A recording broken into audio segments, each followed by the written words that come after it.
Sejam bem-vindos ao PolideaCast. Todos somos políticos e temos uma ideia sobre política. Eu sou Rogério Oliani e vou avisar para vocês que estão sentindo falta do Ricardo Castilhos, doutor Ricardo Castilhos, especialista em eleitoral. Ele está com um problema particular, por isso que ele não está gravando esses episódios com a gente. Mas em breve nós teremos o doutor Castilhos aqui de novo para você que está sentindo falta do nosso amigo. Hoje nós estamos recebendo aqui a doutora Patrícia. A doutora Patrícia, ela é cirurgia dentista, especialista em harmonização facial, especialista em implantodontia, e eu já vou perguntar para ela o que isso significa, pós-graduada em reabilitação oral, esposa do Dr. Rodrigo, que é médico e atende na rede pública, mãe do Arthur e mais alguma coisa que eu esqueci? Esqueci do mais importante, pré-candidata a vereadora pelo PSDB. Seja bem-vinda, doutora Patrícia. Muito obrigada. Prazer é meu. Doutora Patrícia, me conta um pouco, eu gosto sempre de começar contextualizando como é que você chegou até aqui. Primeira coisa que eu queria te perguntar é a seguinte: por que é que você escolheu ser dentista? Dentista já é uma profissão que vem no meu coração desde pequena. Eu sempre quis ser dentista. Meu pai era protético e eu tive muito exemplo de ver ele mexendo com dentes a minha vida inteira, desde que eu nasci. Então, na minha infância, ali de 4, 5 anos, eu já sabia que eu queria ser dentista e eu cresci com isso com uma mentalidade assim. E, graças a Deus, realizei o meu desejo. Conseguiu realizar o seu desejo de ser dentista E aí me conta, assim, é evidente que a gente vai entrar um pouco na área da política também, porque é bem importante, esse programa fala sobre isso, mas eu queria entender um pouco mais sobre as tuas especializações. O que é essa tal de implantodontia? É realmente falado sobre implante? Implantodontia é o ato de reabilitar os dentes que foram perdidos. Então, quando um paciente passa por uma extração de dente, né, que é um caso que há uns anos atrás era muito comum se extrair todos os dentes, nós temos hoje, através da implantodontia, uma maneira de reabilitar esses dentes de maneira fixa. Então, nós fazemos com que, através de instalação de implantes de titânio, que é um parafusinho que vai dentro da estrutura óssea, nós tenhamos uma conexão para colocar um dente parafusado ou colado nessa estrutura, onde devolve a estabilidade para o paciente, né, dos dentes estáveis, que melhora a mastigação, melhora a segurança e quebra um pouco daquele trauma de mutilação que geralmente foram passados há umas 2, 3 décadas atrás, que era bonito extrair dente. E assim, tem um negócio chamado carga imediata, é assim que funciona? Isso, exatamente. 72 horas, né? Isso também está dentro da implantodontia. Que legal. Esse caso de 72 horas, a gente trabalha com protocolo, né? O protocolo, quando é reabilitar todos os dentes que estão faltando. Quando é a reabilitação individual, também existe como perder um único dente, a gente reabilita um único dente. Mas como nesse caso, ele é para reabilitar todos os dentes através de uma prótese protocolo. A gente faz de 4 a 5 implantes, dependendo da arcada, e faz uma prótese fixa nesses implantes em 72 horas. Que aí coloca tudo, vai ficar aquela prótese fixa. Isso mesmo. Isso aí é uma coisa que eu admiro muito, assim, porque meu avô, ele tinha essa mania de chegava lá e se tá ruim, arrancava, porque era acho que o costume da época, né? Foi costumo falar um modismo, né? Isso. Chegava a ser moda. Eu tenho muitas pacientes que com 15, 16 anos ganharam uma dentadura de presente de aniversário. Com 15 anos. Por quê? Porque naquela época não existia muito a questão de aparelho ortodôntico, né? Ou quando existia, o custo era muito elevado. Então, se tivesse um dente torto ou um dente estragado, ia lá e tirava todos, porque colocar uma dentadura, o sorriso ficava mais bonito. Nossa, e eu lembro assim que quando meu avô ele fez os implantes dele, eu lembro da felicidade dele. De não precisar mais usar a dentadura ou a prótese móvel que chama, né? Isso mesmo. Dentadura ou prótese móvel, né? A prótese móvel é tudo que tira e coloca. E isso é uma realidade porque muitos pacientes passaram por essa ilusão de extrair os dentes e terem um sorriso mais bonito, mas o dente é um órgão humano, né? Que é um pecado ser extraído um dente, porque ele é um órgão humano. E aí, depois que extrai, não tem mais como voltar atrás, né? E sente muita diferença, porque a mastigação não é mais a mesma. Nunca mais vai ser a mesma coisa, nem com os implantes. Implantes, ele vem para melhorar muito a qualidade de vida de um paciente que perdeu os dentes, mas jamais vai ser igual ter os dentes naturais. Então, a gente sempre defende não extrair os dentes, a não ser que seja em último caso. Mas a reabilitação com implantes veio para amenizar tanto o trauma psicológico dos pacientes que perderam esses dentes, quanto também da melhora na mastigação, digestão dos alimentos, segurança, né? Porque hoje um paciente que vai, por exemplo, ele precisa ser internado, né? Vai passar por uma cirurgia. Se usa uma dentadura, precisa tirar essa dentadura. E vem o desconforto de ficar sem dente na frente da equipe médica, ou até mesmo dos enfermeiros. E isso é uma realidade muito triste, porque tem pessoas que usam dentaduras que o cônjuge não sabe que usa. Caramba! Tem muita gente que usa dentadura e a família dentro que mora na mesma casa, dentro da casa, não sabe. Eu ia dizer porque não é aparente, né? Não é aparente, é uma coisa que só se tirar e colocar, né? E se for muito bem feita, então ela é quase que imperceptível. Mas tem muita gente que usa e não sabe. Até porque existe um preconceito muito grande com relação à dentadura em si, né? E tudo mais nesse sentido, né? Exatamente. Isso então afeta tanto o psicológico dos pacientes, quanto o físico, desde a digestão dos alimentos, né? Quando consegue triturar os alimentos. Então, assim, isso a implantodontia conseguiu melhorar bastante na qualidade de vida. A gente pode dizer, então, que a doutora Patrícia, trabalhando com implantodontia, ela é mais do que implantar um sorriso, mas é quase que implantar um sorriso dentro do coração da pessoa. Com toda certeza. Porque ela vai conseguir se mudar a vida dela completamente, né? Com toda certeza. Vai melhorar num contexto geral, tudo na vida da pessoa. Através de um simples sorriso. Porque vai sorrir com mais alegria, vai sorrir sem vergonha de sorrir, vai sorrir livre para ser feliz mesmo. Viu, doutora Patrícia, e aí, assim, você tem outras especialidades também, a gente falou aqui no começo, ela é especialista em harmonização facial, implantodontia, reabilitação oral. O que é a reabilitação oral? Reabilitação oral é tudo que já foi perdido de alguma maneira, né? A gente reestabelece. Desde um dente que foi quebrado, ou reconstrução desse dente, né? Ou então fazer uma reconstrução de arcada total. Por exemplo, a gente faz uma reabilitação com facetas e lentes de contato em todos os dentes. Isso é uma reabilitação oral. Para quê? Para melhorar a dimensão vertical, para deixar um aspecto mais bonito, mas também melhorar a proteção tanto da distensão da ATM e no contexto geral também, desde respiração. Então, deixa eu te contar. Uma vez eu fui eu gravo muito vídeo e faz muitos anos que eu gravo vídeo, né? Uns 6, 7 anos que eu gravo vídeo. Aí uma vez eu nessa minha rotina de marketing e tudo mais, eu conversei com um dentista. E ele falou, Rogério, eu queria fazer uma proposta pra você. Eu queria só te mostrar como é que ficaria com relação às facetas. Aí eu falei, nada a ver, eu usei aparelho, meus dentes são...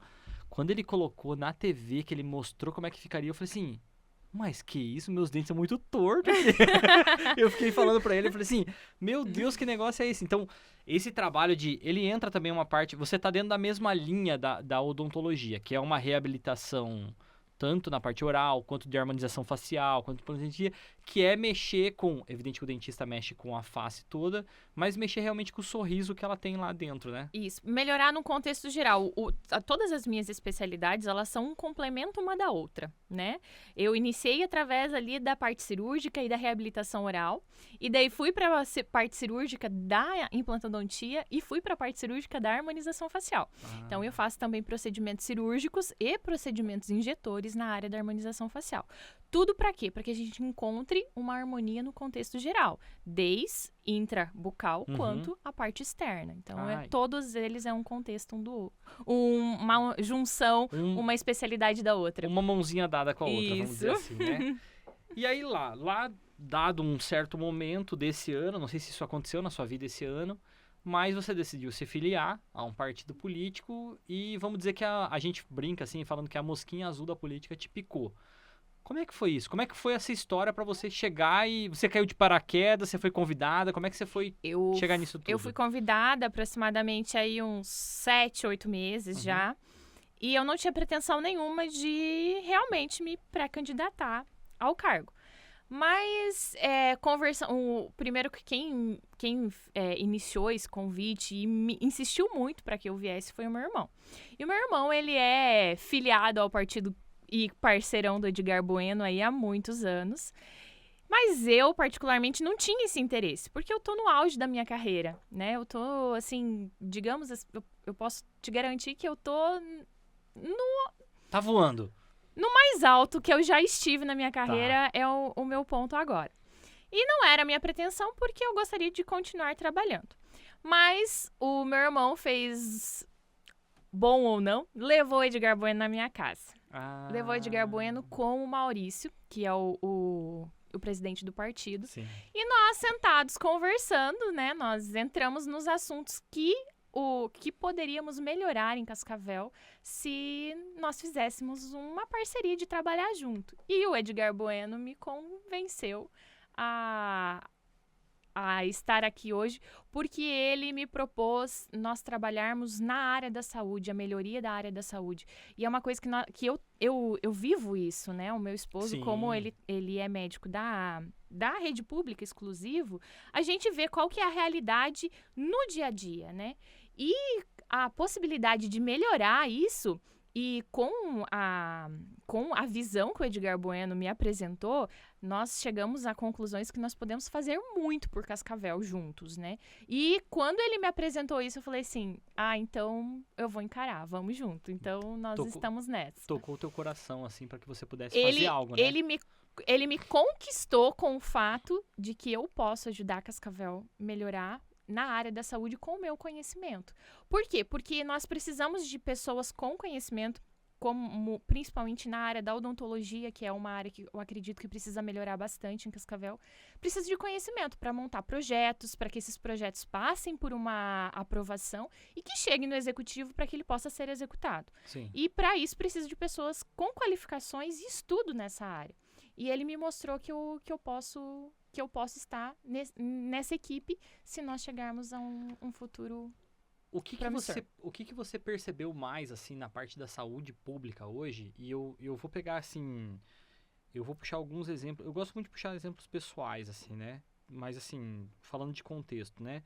2020 a gente teve Covid, que deu uma escancarada, talvez uma escancarada num problema da saúde brasileira, né? Uhum. De a nossa saúde ter o SUS, que é o programa. E assim, o SUS é um programa muito bom. Muito bom. Maravilhoso. Muito bom, no meu ponto de vista. Ele não deixa de ser um plano de saúde. Exatamente. Só que totalmente gratuito à população. Eu falo que quem estudou o SUS, nós nas áreas da saúde, nós temos uma matéria na nossa faculdade que estuda exclusivamente o SUS. Nossa, que é legal. Saúde Coletiva, o nome dessa matéria. E nós estudamos desde o início do SUS o que é o SUS, qual é a evolução do SUS e qual que é as diretrizes do SUS. E é impossível não se apaixonar pelo contexto. Ele é realmente um plano maravilhoso. O que nós temos de dificuldade é implantar isso na nossa sociedade. Perfeito. Então, assim, nós precisamos organizar para que o plano de saúde, para que essas diretrizes sejam entregues aos nossos cidadãos de maneira eficaz. Então, assim, é uma questão de organização. Nós precisamos organizar os atendimentos, fazer uma reconciliação entre população e funcionário público, porque precisa ter essa conexão. Hoje nós temos uma revolta muito grande da população com os funcionários públicos. A gente precisa fazer essa reconciliação, porque o funcionário público não é total o culpado de não entregar o resultado final para o nosso cidadão. Então, a gente precisa mostrar que a gente tem que trabalhar em equipe. Cidadão, profissional da área da saúde e administração, que é a questão política, né? Nós precisamos os três estarem juntos. É isso aí. E aí eu falei, 2020. Aí, 2024, a gente tem um negócio chamado dengue. A crise da dengue, vamos dizer assim, que não foi tão escancarada assim, mas também apresentou, as pessoas ficavam... Não foi muito publicada, né? Mas ela foi um problema tão grande aqui em Cascavel, quase a nível Covid. Nós tivemos um índice de dengue altíssimo aqui em Cascavel. Perfeito. Concordo com você plenamente. E eu acho que talvez não foi tanto... Talvez a mídia não explorou tanto, né, como exatamente. deveria. Não foi contado tanto para a população ou aparecido tanto em jornais e matérias, mas a realidade dentro dos atendimentos das UPAs, dos hospitais e até mesmo dos postos de saúde era absurda. Muita gente contaminada com dengue. Eu lembro assim, ó, que você ficava 5 horas, 6 horas para conseguir ter um atendimento lá e o protocolo de atendimento, ele é muito simples, né? Chega lá, faz o teste para ver se não é o teste da... Eu não lembro, tem um nome específico. Do laço. Do laço, muito obrigado. O teste do laço para ver se tem pontinho lá, para ver se é dengue hemorrágica ou não. E esse teste... faria esse teste lá e nesse teste ele não tem... Terminou o teste, faz beleza, é o medicamento, trata sintomático e acabou. É que assim, esse teste, ele é realizado para saber se o teu caso é grave ou não, né? Não é só... não é grave, pode ir pra casa e aí vai sofrer mesmo, é isso aí. Não é só a questão de estar com dengue, é um positivo ou negativo. Não, é pra gente conseguir identificar se você já tá com baixa nas plaquetas, né? Se tiver com baixa nas plaquetas, o tratamento é outro. A gente precisa ter uma orientação diferente, um acompanhamento diferente. Lógico, o tratamento em si, que é hidratação, medicação com analgésicos, vai ser a mesma, mas a gente precisa ter um acompanhamento que esse paciente a gente precisa estar alerta com ele. Ele precisa estar vindo fazer exames mais frequentes para a gente saber qual é o nível dessas plaquetas, para que se elas estiverem a um nível muito baixo, a gente encaminhar para reidratação com soro fisiológico ou até mesmo internamento. Eu peguei dengue esse ano. Eu peguei a dengue e eu fiz o exame no dia 1 da dengue. Eu fiz um exame de sangue porque eu tinha que fazer. Só que eu fui fazer o exame igual. Deu negativo? Não, já deu positivo. Já positivou. A dengue já positivou. Mas eu fui fazer outros exames, fui fazer uma bateria de exames para check-up. E as minhas plaquetas estavam lá no chão. E aí eu lembro que quando eu fui no médico, e aí eu comecei a passar mal e fui no médico, ele falou, normal. Faz o cuidado geral ali, toma soro e é isso aí mesmo. Vai sofrer há 10, 15 dias e acabou. E meu único argumento, meu único questionamento era com relação a essa questão midiática mesmo, de talvez não ter sido tão explorado ou tão falado, porque tiveram mortes em Cascavel. E mortes com pessoas muito jovens. Muito jovens. Coisas que a gente não via normalmente, né? Que a gente não tinha conhecimento de que, por exemplo, uma mulher de 26 anos pudesse vir a óbito por dengue. Né? Que é um negócio que a gente não ouvia mais falar, né? Já não era mais uma realidade, né? Perfeito. E agora, há pouco tempo, nós passamos por isso. E aí, em nenhum momento, eu vi o governo fazendo... E eu acho que teve exageros também lá no Covid. A gente já falou isso muito aqui em outros programas. Alguns exageros do governo, tanto municipal, quanto estadual, quanto federal. Alguns exageros. Mas em nenhum momento se falou em... hospital de base, hospital de tratamento só para dengue, como teve no Covid, porque ali foi uma crise, a dengue foi uma crise. Mas lá no Covid também nós tivemos, mas não tinha divulgação de aonde era. Um problema muito grande que nós tivemos aqui em Cascavel na época do Covid era onde uma pessoa com Covid contaminada iria de início. Então, assim, uma pessoa tinha Covid, ela não sabia se ela ia direto pro retaguarda, se ela ia pra UPA, pra UPA encaminhar ela pra retaguarda, ou se ela ia no posto de saúde. Então, o que aconteceu? Muitos da nossa população que estava contaminado com Covid fez um tour em todas as áreas da saúde para conseguir um atendimento. E aí ficava passeando no sistema... com o vírus pela cidade toda. Então, assim, eu acredito que nós, aqui na nossa cidade, a gente precisa implementar uma forma da pessoa ter conhecimento da onde ela precisa ir quando ela tiver determinado problema de saúde. Um informativo da área da saúde. Por exemplo, tá com dengue. Qual o primeiro passo que ela precisa? Ela precisa procurar o posto de saúde. Ou tô com uma suspeita de dengue, né? Porque ela não vai se autodiagnosticar, né? Então eu tô com esses sintomas. Precisa procurar o posto de saúde, conversar com o médico vai fazer o pedido de exame, né? Agora, se tiver com uma doença transmissível, qual que é para onde ela precisa ir? Quem que ela precisa avisar? E a gente precisa fazer isso de maneira interessante. Porque, infelizmente... grande parte da nossa população não tem paciência para ficar lendo instrução da onde ir, o que fazer. Sim. Então a gente precisa transformar as informações em algo divertido e mais acessível. Sim. Para que as pessoas vejam e entendam que isso é para o próprio bem delas. Não que é uma regra que elas precisam seguir e precisam ser obrigadas a seguir. Elas precisam entender por que elas precisam procurar determinados lugares da saúde. E eu acredito muito, porque assim, ó, eu tava até te falando aqui falando do Covid. Covid em comparação à dengue, a dengue a gente tem há muitos anos. E o Covid eu até entendo dos erros dos governos, porque é alguma coisa nova. Agora a dengue, e foi no Brasil todo. Foi, nós tivemos uma crise de repelente, não tinha mais repelente para vender. Exatamente. E só que a dengue a gente tem há muitos anos, a gente sabe como lidar. A gente sabe que é água parada, que vai alimentar um bichinho, que é o Aedes aegypti, Aedes aegypti.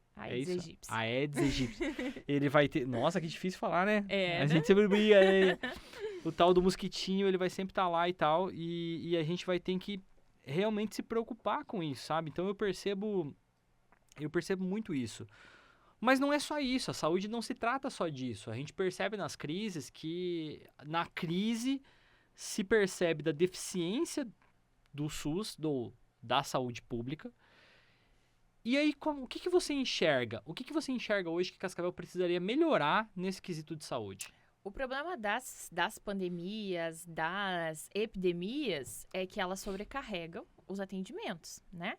E sobrecarregando os atendimentos específicos para essas causas, nós temos o contexto diário que fica em decadência, né? As cirurgias eletivas, os acompanhamentos médicos de rotina, e tudo isso acaba virando uma bola de neve. Por quê? Porque passa o período das epidemias, mas isso aí juntou todo aquele trabalho que deveria ter sido feito diariamente para fazer mais para frente. Só que todo dia é uma bola de neve, todo dia tem atendimento para fazer. Sim. E aí o que acontece? O paciente que precisa fazer cirurgia de uma hérnia, por exemplo, lá. Antes demorava aí 6, 7 meses, agora tá demorando 2 anos, por causa ainda do Covid. Por causa... Nossa. Por quê? Porque no Covid as cirurgias eletivas, elas eram suspensas. Então, assim, a gente tá passando ainda hoje, como eu falo assim, os efeitos do Covid. Nós ainda vivemos os efeitos do Covid na nossa saúde pública. Então, a gente tá tendo que reorganizar os atendimentos lentamente. A gente não tem estrutura para colocar tudo em dia de uma vez. E era esse ponto que agora nós chegamos, que é o ponto que mais eu sinto falta, assim. O SUS, o investimento do governo, ele é muito mais no tratamento de emergência do que do tratamento preventivo. Exatamente isso. E é isso que nós queremos inverter. Por quê? Porque nós precisamos tratar antes de tratar a causa, tratar a possível causa, né? Sim. Então, assim, o que hoje o SUS ele implementou que tem melhorado muito os atendimentos. A gente tem que reconhecer que desde os anos ali de 94 para cá melhorou muito os atendimentos no SUS, que foram quando se iniciaram a implementação das equipes de saúde da família, que é justamente para isso. A equipe de saúde da família, ela tem como prioridade prevenir o desenvolvimento de doenças. Então, assim, a equipe de saúde da família, hoje ela é implementada nos postos de saúde, onde essa equipe ela é integrada por um médico, enfermeiro, um técnico, uma ACS. No caso, às vezes, dessas equipes aqui em Cascavel, acho que todas têm, se eu não me engano, um cirurgião dentista, uma técnica e uma auxiliar. Então, assim, forma uma equipe e essa equipe, ela é direcionada a uma região, geralmente aqui nós dividimos por bairro, onde essa equipe vai tratar sempre as pessoas que moram ali. Por quê? Porque a mesma equipe trata a mãe, que ela engravida, daí você trata o bebê, aí trata o avô. Então, a gente tem um histórico familiar dos pacientes E aí a gente já tem um histórico familiar de hipertensão, diabetes. Você sabe quais são as doenças que vão ser, vamos dizer, que genéticas ou de comportamento. Isso. Aquela família come muito açúcar, então a tendência é que ela tenha problemas relacionados àquele consumo de açúcar alto. Exatamente, é quase nesse nível aí mesmo. Então, assim, o médico, ele conhece a família inteira, conhece o pai, conhece a mãe, conhece os filhos, porque ele é médico da família toda.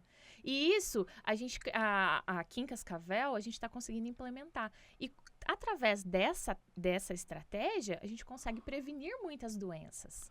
A gente consegue tratar precocemente muitas doenças que podem se desenvolver. E até mesmo diagnosticar muito precocemente. Então, desde que foi implementado as equipes de saúde da família, que é uma diretriz do SUS, a gente está trabalhando para prevenir futuras doenças. Por isso que nós estamos melhorando a qualidade dos atendimentos. Lógico, precisa melhorar muita coisa ainda e nós estamos aí para trabalhar para melhorar, lógico. Mas já vem melhorando muito e a gente não pode deixar de reconhecer o tanto que vem melhorando. Eu digo assim, ó, que é evidente que você vai ter uma opinião um pouco diferente, mas e também não quero te colocar numa saia justa, eu que vou falar, tá? De maneira nenhuma. O governo Paranhos tem uma aprovação de mais de 70% do governo dele, tá? Uhum. Só que o próprio Paranhos já falou isso, inclusive aqui, ele fez um podcast com o Galo, alguma coisa, ele loca o nosso espaço aqui, ele veio aqui e ele falou isso. Ele falou, é evidente que eu tenho uma aprovação muito alta, mas Cascavel tem muita coisa para fazer. Exatamente. E aí que entram ideias como as suas, tudo mais. E eu queria que você falasse um pouco mais sobre a questão da saúde, mas a saúde específica na questão da odontologia. O que precisa? Porque hoje a gente percebe, quando a gente fala de saúde, a gente fala de crise do Covid, a gente fala da dengue, a gente vai falar sobre, eu tô com uma dor nas costas, aí eu vou procurar um atendimento. Mas e como é que tá a saúde, vamos falar, a saúde da boca da população? Ao meu ver, infelizmente, muito triste, poderia estar muito melhor. Tá bom. Por quê?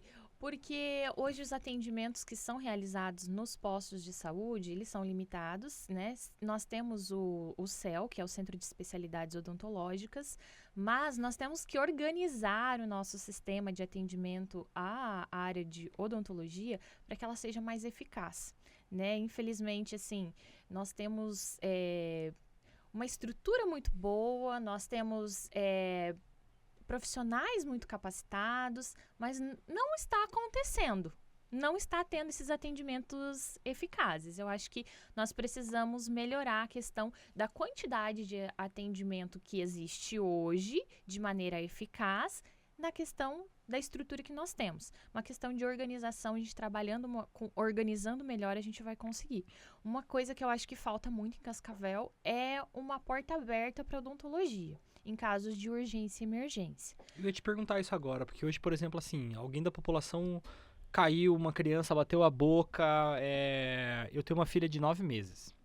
Então, assim, ela caiu, bateu a boca, ela quebrou um dente. E aí, qual é o procedimento? Como é que faz? Nesse caso, vamos supor, caiu, ela vai procurar um posto de saúde. Uhum. E lá no posto de saúde, se o profissional não estiver em atendimento, ele pode até atender ela de urgência ali na hora. Mas isso não é comum, tá? Tá. Geralmente, se acontecer, vai até o posto de saúde. O posto de saúde vai agendar um horário para fazer um atendimento. Mas isso é uma coisa mais rotineira. O problema é quando a gente está tratando de dores intensas, Sim. né? Por exemplo, assim, um paciente que está com muita dor de dente, não sei se você já teve dor de dente alguma vez. Já, mas muito pouco. Já. Nós temos... Diz que é terrível.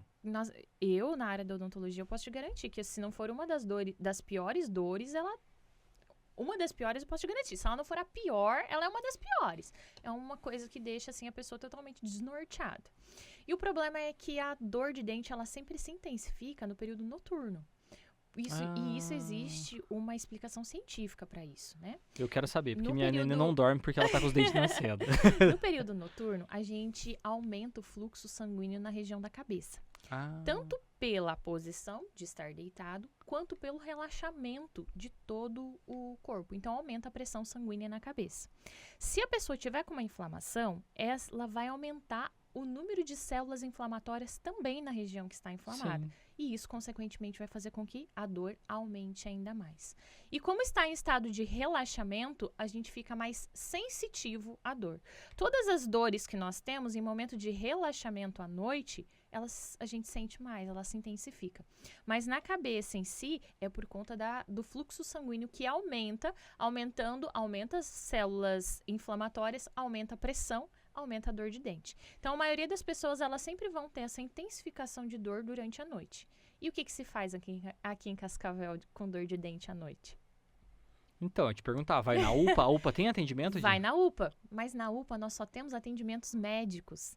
Então, e isso que eu te perguntar, porque médicos, assim, infelizmente, vai só tratar sintomático, vai te dar um remédio pra dor. Que é o que ele pode fazer, ele vai medicar. E assim, nós não temos nenhum treinamento para os médicos de dores odontológicas. Nossa. Porque assim, o médico, ele atende num contexto geral do organismo. Mas a gente sabe que hoje, eu com conhecimento odontológico, se um paciente chega para mim com dor de dente, eu sei prescrever o determinado antibiótico que vai agir mais rápido.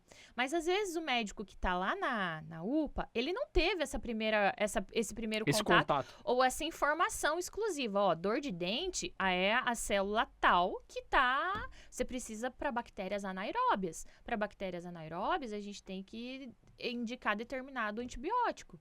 E aí, às vezes, indica antibióticos que não têm tanto efeito local, e aí esse paciente fica internado até diminuir essa dor, ou diminuir abscesso, que geralmente dor de dente forma um abscesso, e o jeito é ficar internado. O único lugar que nós temos com atendimento para urgência, na área da odontologia, é o HU. Então, qual que é a sequência de atendimento de um paciente que está com um abscesso, com uma dor aguda? Ele vai procurar a UPA, o médico vai diagnosticar, vai medicar, porque ele não tem o que fazer, ele vai medicar, e ele vai encaminhar para o HU. Para encaminhar para o HU, ele precisa ser encaminhado com internamento, como se ele fosse um paciente que está internado. E aí, ele precisa ser clicado no HU para conseguir uma vaga, um leito. Então, o paciente ele fica internado, às vezes, 4, 5, 6, 7 dias na UPA, aguardando uma vaga no HU. Porque ele está com dor de dente. Porque ele está com dor de dente, para que ele chegue lá no HU, com a equipe da odontologia da HU, faça a drenagem desse abscesso, ou abra esse dente. Enfim, ele chega lá, ele precisa ser atendido, ele vai ocupar um leito no HU, onde poderia ter pessoas com mais gravidades internadas, né?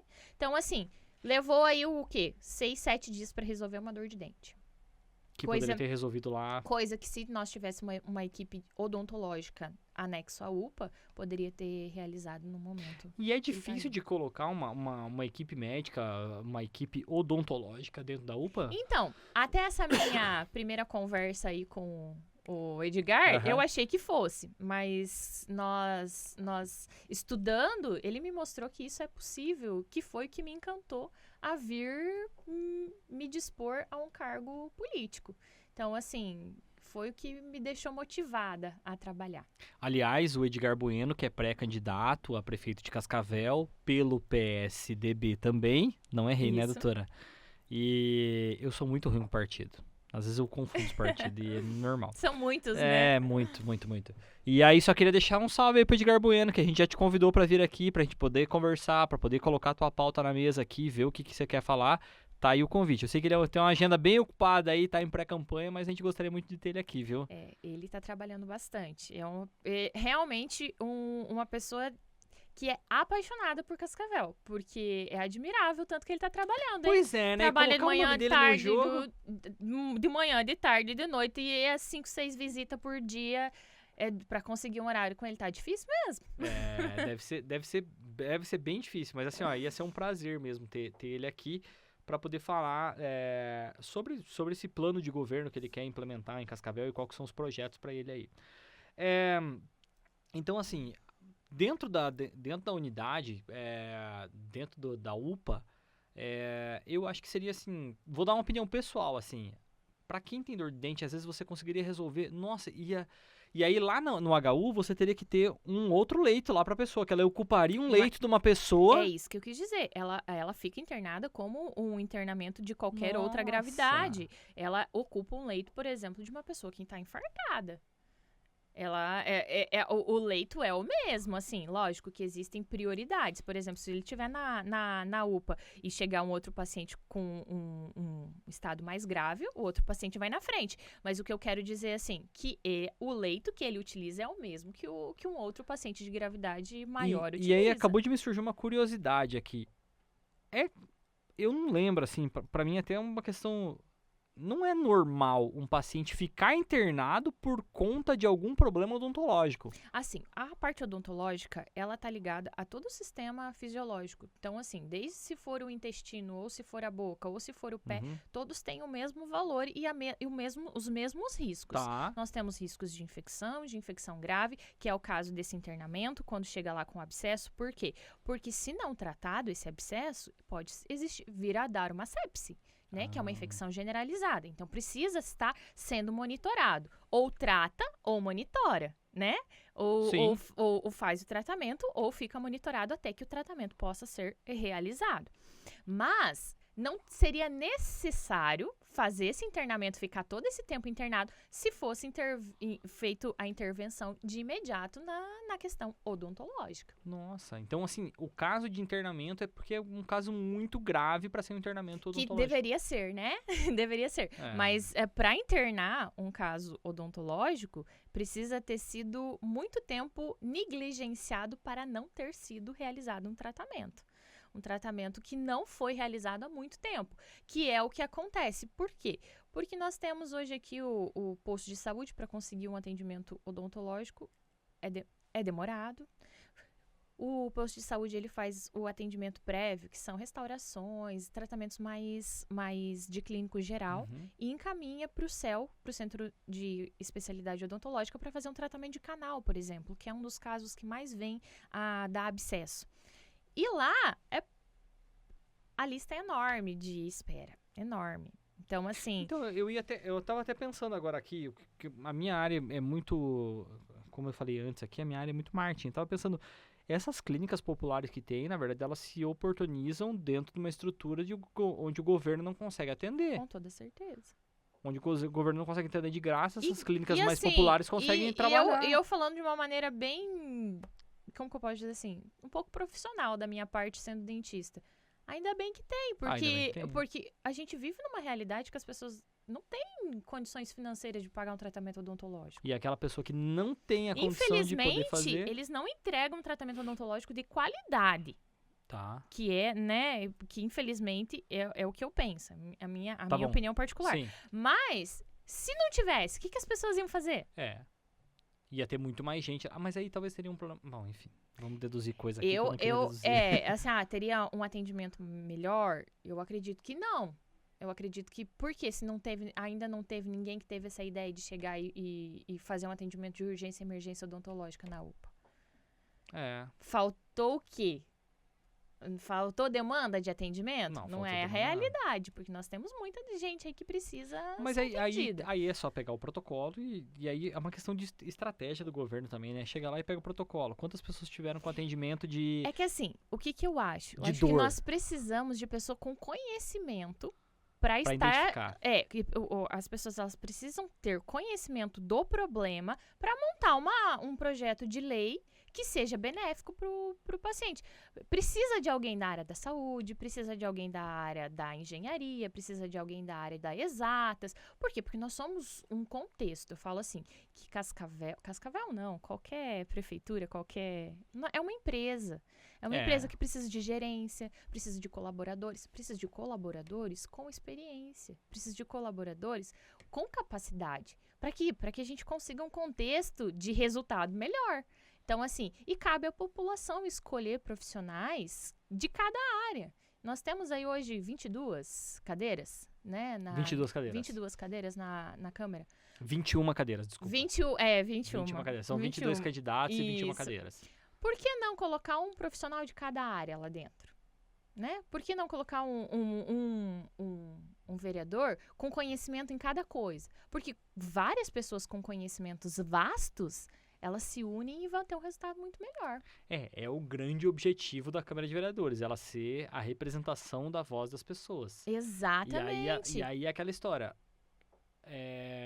a doutora Patrícia precisa representar não só a voz dela e dos pacientes dela, mas também precisa representar a voz dos outros dentistas. Exatamente. Os outros dentistas precisam se comover com a tua situação, daquilo que você vai fazer e falar assim, eu quero que a doutora Patrícia me represente como voz. Mas eu falo assim, qualquer profissional que enxergue a área da saúde, porque todos nós da área da saúde, eu falo assim, qualquer profissional da área da saúde que enxergue a profissão como eu, que a gente está cuidando de seres humanos, cuidando de pessoas, a gente sabe que precisa melhorar a nossa saúde pública. Independente se Sim. é pública ou se eu trabalho só no particular, a gente precisa de uma melhoria para toda a população. Sim. Porque todo mundo tem o mesmo valor de vida. A pessoa que não tem condição ou a pessoa que tem dinheiro para pagar um tratamento, as duas vidas têm o mesmo valor. E elas mereceriam ter a mesma qualidade de tratamento. Perfeito. Doutora Patrícia, você também comentou aqui que eu achei simplesmente sensacional essa sua ideia de eu vou dizer, não democratizar, mas popularizar o conhecimento do SUS através do ensino fundamental. Eu achei essa pauta simplesmente incrível, porque assim, ó, a gente começa a falar lá na base como é que eles têm que usar, como é que eles podem fazer para usar. Me conta mais, assim, o que você pensou nessa ideia e como é que isso poderia ser aplicado, sei lá? Qual que é o meu encantamento com crianças aprendendo a trabalhar com SUS? Então, assim, eu acredito que a infância é a base de tudo. Né? É a base do desenvolvimento emocional, é a base do desenvolvimento psíquico, é a base do desenvolvimento intelectual também. E a gente precisa aproveitar essa fase de aprendizado, de que as crianças estão absorvendo todas as informações para utilizar informações úteis de uma maneira didática, que elas se divirtam sabendo informações que vão ser muito importantes para o futuro delas. Sim. Né? Então, eu acredito hoje que as crianças do ensino fundamental, que hoje é responsabilidade do município, né, do ensino municipal, aprender desde cedo, como se fosse uma matéria escolar ou como um projeto escolar, de como utilizar o SUS. O que é o SUS? Para que eles saibam aonde procurar. Quando meu papai ou a minha mamãe precisar, o que ele precisa fazer?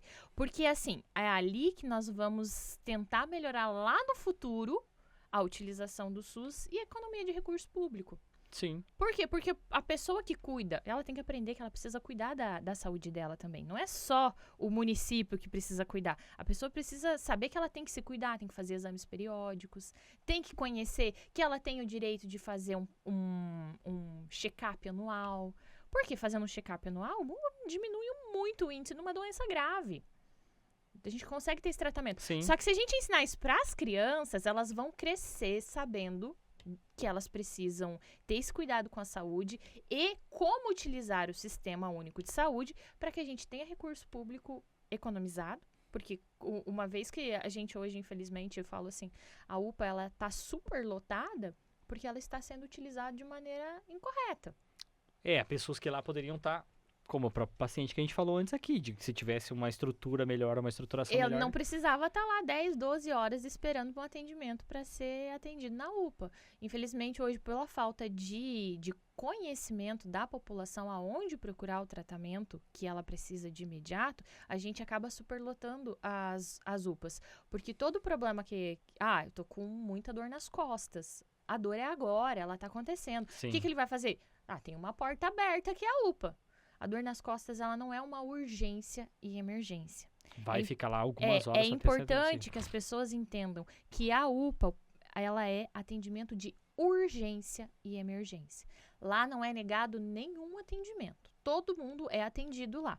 Porém, quando chegar qualquer caso que é um pouco mais grave do que o seu vai ser atendido primeiro. Isso faz com que as horas de espera ultrapassem aí as 8 horas. E aí a pessoa tem a impressão de que o sistema não funciona. Não funciona, exatamente. Mas é por quê? Porque nós precisamos reorganizar isso. E muitas vezes, até usando do teu exemplo, a pessoa tá com uma dor nas costas porque ela não pratica um exercício, porque, sei lá, qualquer coisa. Exatamente. Que tudo o que envolve o quê? Conhecimento. É isso e nós aí. estamos com um problema muito grande na nossa sociedade, que são as doenças psicossomáticas, que é o estresse, a depressão, doenças que, como eu vou dizer assim, aumentam a sensação de gravidade dos sintomas.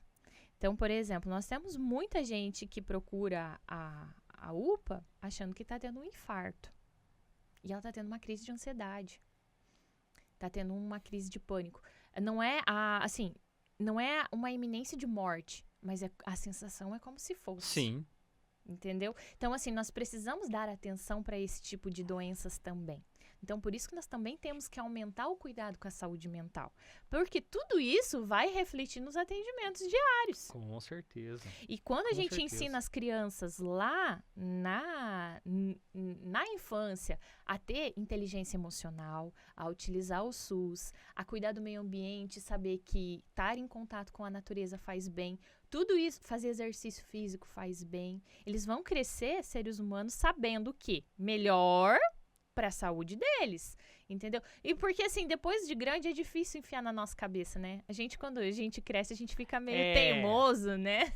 A gente tem várias ideias aí do que poderia ser feito e tudo mais, mas com certeza, se a gente tiver isso, as coisas que você aprende até os 12 anos ali, é mais difícil de você esquecer, e se né? você conseguir implementar isso numa rotina, já desde lá da infância, você já pensou que legal se a criança aprender a separar o lixo, a cuidar de uma planta, a valorizar aquele momento prazeroso de estar em contato com a natureza? Eu ia te falar isso, assim, tudo que dá, todo mundo que tem uma ideia nova, a gente trabalha com educação também aqui, uma das empresas é uma escola profissionalizante.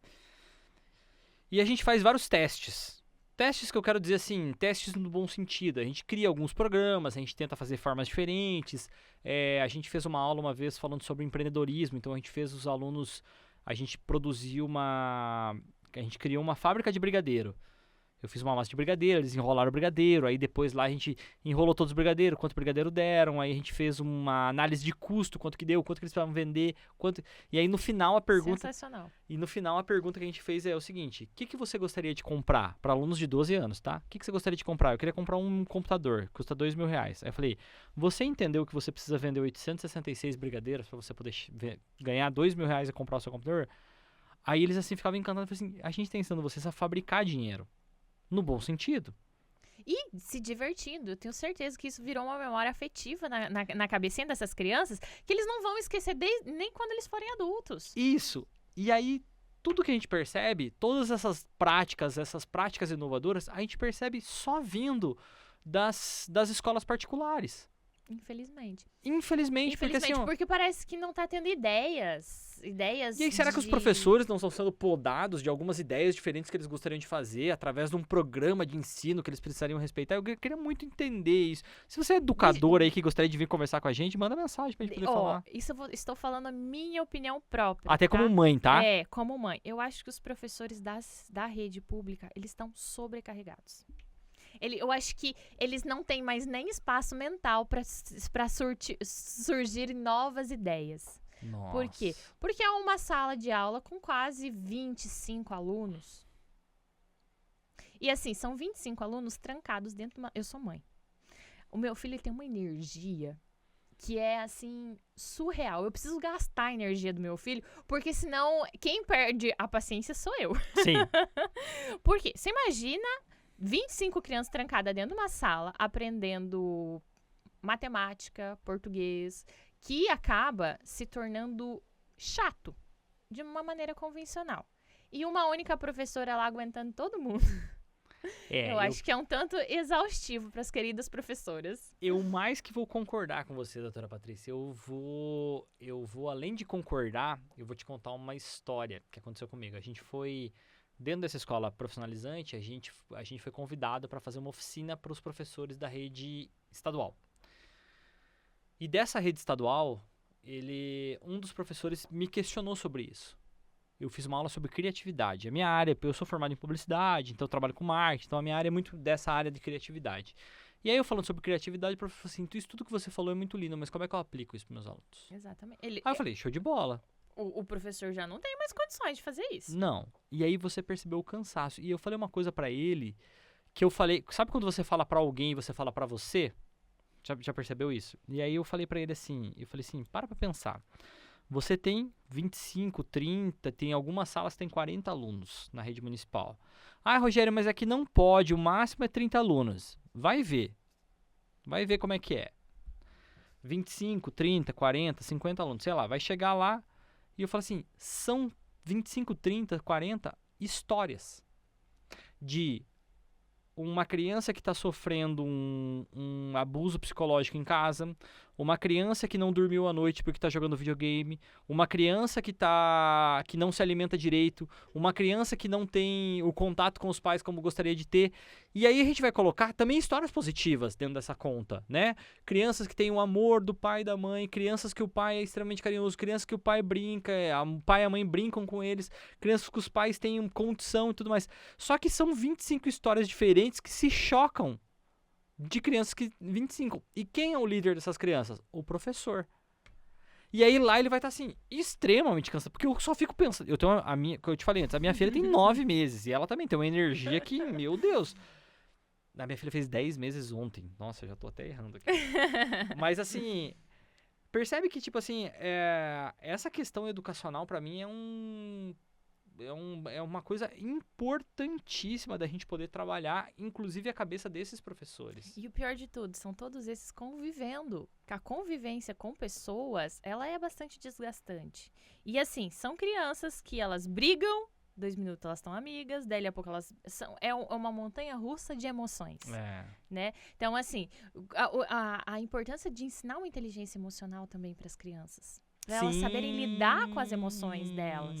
Então, assim, para facilitar também a vida, a vida no futuro. Para quê? Porque eles cheguem na adolescência um pouco mais, como pode dizer assim, um pouco mais sensatos emocionalmente. Porque a adolescência também é uma fase que a questão hormonal e psicológica, ela tá oscilando muito grande, muito... do mesmo jeito que tá aqui embaixo, ali um pouco tá lá em cima. E assim, falta inteligência emocional. E não existe ensino de inteligência emocional nas escolas. Acho que não sei onde você estudou, mas quando eu estudei no ensino fundamental e médio, nada de inteligência emocional, não era nem tratado. Porque assim, as crianças... Acho que nem se falava sobre inteligência emocional. As crianças, elas vivem a rotina da família. E muitas dessas famílias não vivem uma relação saudável. Às vezes tem abuso de poder, às vezes tem gritos, brigas, até mesmo agressões dentro de casa. E elas crescem achando que aquilo ali é normal. Aquilo ali é natural. Mas se a gente ensinasse essas crianças através da escola, na escola, do ensino fundamental, que a gente precisa agradecer, que a gente precisa abaixar o tom de voz, que não precisa gritar para impor o seu respeito, que você pode ser ouvido sem a necessidade de agredir, sem a necessidade de bater. Então, assim, mostrar que a gente fica nervoso, mas a gente precisa controlar o nosso estado de nervosismo, porque daqui a pouco vai passar. E se a gente não controlar, a gente vai ter consequência dos atos que nós fizemos quando estava nervoso. Vai ser aquele adulto que vai estar indo na UPA achando que está tendo um infarto e a crise de ansiedade. Infelizmente. Por quê? Porque tá sobrecarregado de emoções, não tá sabendo lidar com as emoções. Só que assim, se a gente vai falar assim, vamos colocar todo mundo num psicólogo hoje. Infelizmente, só a terapia psicológica, sem a autoanálise, ela não vai ter muito resultado. Só que se a gente ensinar isso lá da infância... Só é importante falar, a doutora não está dizendo que você não deve ir num psicólogo. De maneira nenhuma. Eu estou dizendo que só fazer um tratamento psicológico, sem fazer uma autoanálise, sem fazer um acompanhamento psiquiátrico, porque só o psicólogo ele vai te ouvir e ele vai te diagnosticar. E muitas vezes, 90% das vezes, ele vai te encaminhar para o psiquiatra. É isso aí. Por quê? Porque o psiquiatra vai te ajudar fisiologicamente a equilibrar dopamina, serotonina, endorfina, te ensinar o que você precisa fazer para ter esses hormônios, para ter uma sensação de alegria novamente. Então, assim, só o psicólogo ele não devolve alegria para ninguém, mas ele te ensina por onde buscar. Isso é verdade. Né? E agora, assim, só que eu quero dizer, se a gente ensinar essas crianças desde pequenininho a crescer aprendendo isso, nós vamos ter uma sociedade mais equilibrada. E saudável. Com certeza. O que é? Porque tudo tem a ver com saúde, no final das contas, né? Com toda certeza. Eu falo assim, a minha vida é saúde. Tudo que eu penso, tudo que gira na minha cabeça está voltado para a vida, para a saúde, para a melhora da saúde. E economia de recurso público. Por quê? Porque a gente economizando e melhorando a saúde, a gente vai ter uma grande economia de recurso público no futuro. Nossa, que legal. Que bonito isso, porque eu percebo que a tua vida... Agora, fazendo um paralelo com tudo que você falou até agora, o que você mais gostaria de fazer com as pessoas é não sorrir apenas com a boca, mas com o coração, como você falou lá desde o princípio. Com certeza, ó, você falou e me emocionei. Porque é a verdade. Que foi o que me motivou a vir para a vida pública. Como eu falei para você, eu não tinha pretensão nenhuma. Só que assim, eu penso assim, aqui nesse plano, nesse mundo, a gente não vive mais que 100 anos. Muito difícil. Se a gente tiver sorte, a gente vive mais que 100 anos. E aí 100 anos depois é hora extra, né? O que eu fizer aqui depois tá ótimo, né? Exatamente. Mas vamos utilizar esse tempo que a gente tá aqui pra fazer o bem, pra melhorar alguma coisa, pra melhorar a vida das pessoas, pra melhorar a saúde das pessoas, porque daqui a gente não leva nada mesmo. Eu costumo dizer, doutora, que a gente ganhou o dom da vida, não pra gente... Não tem como a gente tá nessa vida pelo passeio. A gente tem que vir aqui e deixar um legado. Se eu conseguir convencer uma pessoinha de que possa mudar a vida dela, a minha função aqui já foi cumprida. Eu me sinto nessa posição, exatamente nessa posição. Por isso que hoje eu me coloco à disposição de um cargo político, porque eu sei que a política, ela é o que gere, é o que administra a nossa sociedade. As pessoas precisam se interessar mais por política, porque assim, a gente pode viver a nossa vida individual, mas é o político, é a organização política da nossa cidade que vai definir a nossa vivência. E se a gente pensar unicamente na nossa casa, eu falo assim, o meu filho ele vai crescer e ele vai viver numa sociedade. Ele não vai viver dentro da minha casa pro resto da vida. É isso aí. E eu quero uma sociedade melhor para ele. Eu quero uma sociedade onde ele encontre pessoas da idade dele mais saudáveis mentalmente. Eu quero que o meu filho tenha um relacionamento com uma menina, com um relacionamento conjugal, que ele seja saudável. Que ele claro, com porque, certeza. Assim, a gente tá vendo muito relação abusiva e tá se tornando relações abusivas normais. E isso não é normal. E a gente precisa encontrar uma solução para isso. E a solução não vem do dia pra noite. Eu gosto muito daquela frase que fala assim, ó, a pergunta não é qual é o mundo que eu vou deixar pros meus filhos, mas quais os filhos eu vou deixar pro mundo. Exatamente. E assim, quando a gente vira pai e mãe, a nossa cabeça muda. Gira a chave. Gira a chave. A gente para de pensar só... Por exemplo, para de pensar só na minha carreira, no meu ganho financeiro. Para mim, hoje, o que eu ganho, o que eu trabalho, tá bom. Por que eu vou arrumar mais dor de cabeça, né?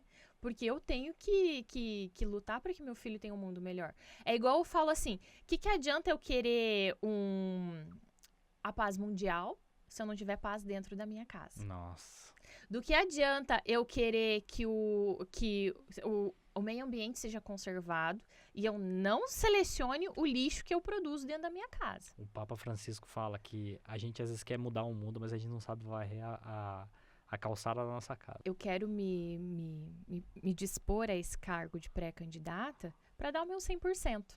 Para que eu possa fazer o meu melhor. Isso não significa que o meu melhor vai resolver o mundo, mas que eu estou dando o meu melhor, e o meu melhor é aquele grãozinho de areia no mar, mas é um grãozinho que pode começar a incentivar outras pessoas, a incentivar outras mulheres, principalmente mulheres, a entrar para a política, a ver que aqui também, que a política é lugar de mulher, sim. Por quê? Porque nós temos homens e mulheres. Homens pensam diferente das mulheres e vice-versa. Nós temos qualidades diferentes na forma de pensar. E juntos, a gente trabalha muito melhor. É isso aí. Então, assim, se tiver homens e mulheres capacitados na política, eu tenho certeza que a gente vai ter resultados muito melhores aí para nossa população. Eu espero que um dia a gente não precise entrar nessa temática de mulher, falar assim, as mulheres precisam se envolver na política, que nós tenhamos cargos públicos mesmo, de representatividade, Câmara de Vereadores, assembleias e Câmara de Deputado, que a gente tenha mulheres, que essa frase, ela fale, nossa, lembra que a gente falava? Quando tiver mulheres. Quando tiver mulheres, e agora essas mulheres estão... E eu vou te falar que isso é uma coisa que está acontecendo. Eu fui na posse da Câmara Jovem e na Câmara Menina. Tem mais mulheres tem mais meninas do que meninos. Olha só. E elas já estão se trabalhando. Mas é isso que você falou por quase todo o nosso programa. A educação na base, incentivando as pessoas a falar sobre política. E aí vão tentar mudar alguma coisa, mostrando a cara. Desmistificar o fato de que política é suja. Isso não é verdade. Sujos são aqueles que foram corruptos na política. Mas a política é o que rege a nossa sociedade. Então, se algum dia você pensar a política é suja, lembra, não é a política que é suja. Sujo foi quem foi corrupto na política. É isso aí. E nós precisamos de pessoas de valores e íntegras para que estejam também administrando a nossa cidade, a nossa sociedade num todo. Aproveitando esse gancho, a gente até é para ir para o final. Eu queria que você falasse qual é a Cascavel que você espera para o futuro. Eu quero uma Cascavel mais feliz. Sabe o que significa uma Cascavel mais feliz? Onde existam pessoas com saúde mental. A felicidade, ela está dentro da gente. Isso não importa se a gente está numa situação de muito rico ou muito pobre. A pessoa, às vezes, ela não tem nada, mas ela é mais feliz do que aquele que tem a cidade inteira nas costas. Por quê? Porque elas têm uma inteligência emocional. E eu gostaria muito que nós levássemos para a nossa vida que o que mais tem valor é a nossa saúde mental. E a nossa saúde mental, ela está, lógico, é uma soma de tudo, né? Mas que para a gente conquistar essa saúde mental, a gente precisa investir na nossa saúde física, fisiológica e na nossa infância, nas crianças que estão aí por crescer. Que bonito. Doutora, pra gente encerrar, eu queria que você olhasse para essa câmera e falasse para as pessoas como é que elas fazem para te achar. Como é que elas fazem para ter contato com você e para falar, eu queria ver mais da doutora Patrícia. Para me conhecer melhor, é só me adicionar, seguir a minha página, doutora Patrícia Beber Frota. Lá vocês vão ver o meu dia a dia, o que eu sou realmente, as minhas futuras propostas, como que eu pretendo ajudar a Cascavel, como que eu quero ajudar a Cascavel, através desse contato que hoje em dia, graças a Deus, nos aproximou, né? A internet nos deixou mais próximos. Vai ser difícil eu chegar e cumprimentar cada um que mora aqui nessa cidade ou me apresentar pessoalmente, mas se entrar lá na minha página, vai ter bastante noção do que eu sou na realidade, no dia a dia. Que sensacional. Doutora, muito obrigado pelo teu tempo, obrigado pelo papo, eu adorei. Eu que agradeço, muito obrigada. Me deixou muito tranquila, estava um pouco ansiosa. Foi uma delícia, muito obrigada. Que legal, show de bola, viu? Obrigado. Obrigada. Todos somos políticos e temos uma ideia sobre política. E eu quero saber qual que é a tua ideia sobre política, então vem conversar comigo.